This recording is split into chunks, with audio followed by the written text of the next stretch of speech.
Mradi wa maji pale Mwanga, nilimsikia Mheshimiwa David Cleopa Msuya. Kule Rombo nako umeidhinisha mradi mkubwa wa maji kutoka Ziwa Chala kusambaa vijiji 33 ili kuondoa kabisa changamoto ya maji ambayo ndio changamoto namba 1 Rombo. Kwa wana Rombo wanalielewa hiyo, fedha shilingi bilioni 8.6 zimeshatolewa, mzabuni anatafutwa na wote wanasema Oktoba wanatiki, watakuchagua kwa sababu bila wewe hatutaweza kutekeleza haya ambayo katika ilani yetu. Jambo jingine katika Rombo, Mheshimiwa mgombea wetu, Rombo ni wilaya ya biashara. Wafanyabiashara wengi hapa Tanzania na nje ya nchi ni wa Rombo.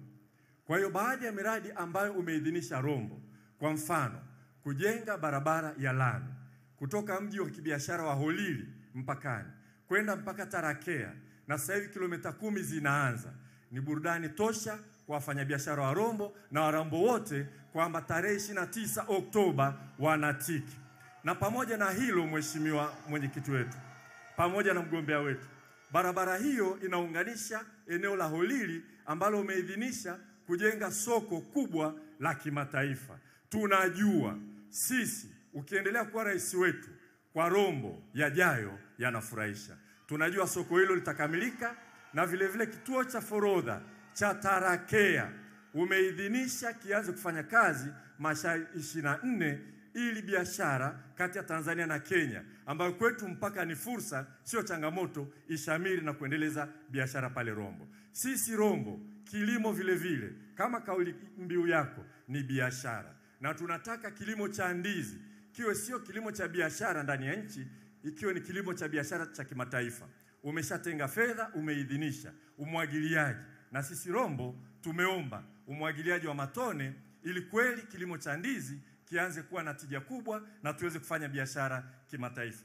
Mheshimiwa mgombea wetu, mambo ni mengi, labda niseme na mengine. Kwenye afya, wakati unaingia madarakani, Mheshimiwa mgombea wetu, sisi Rombo tulikuwa na vituo 4 tu vya afya kati ya tarafa 5. Katika kipindi chako cha miaka 4 na usheri, tayari tuna vituo vya afya 7 chini ya uongozi wako. Warombo wanakuelewa, Mheshimiwa mgombea wetu, na hospitali ya wilaya imekamilika na inafanya kazi kwa viwango vya hali ya juu.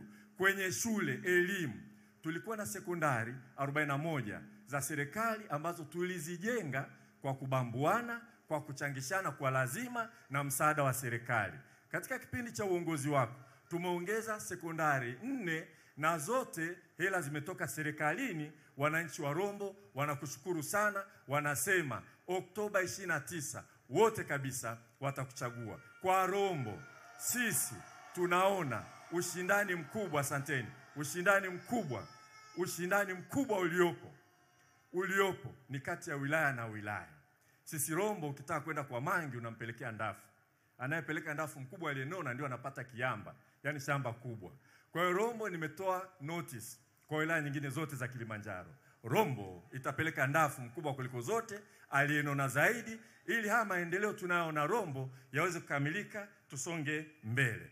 Mheshimiwa mgombea wetu, mengine yote na changamoto nyingine zote zipo katika kijitabu hiki cha ilani ya mkoa wa Kilimanjaro. Sisi tuna imani uongozi wako haya yote yatatekelezwa, na tunawaambia Warombo wote, nisichukue muda mwingi sana na kuombea kura kwa Kilimanjaro wote. Nafanya kama ada kwa sababu kura zote ni zako. Tunajiombea kura sisi wabunge wote tunaogombea, na tunaombea madiwani wote. Asante sana Mheshimiwa, Mungu akubariki.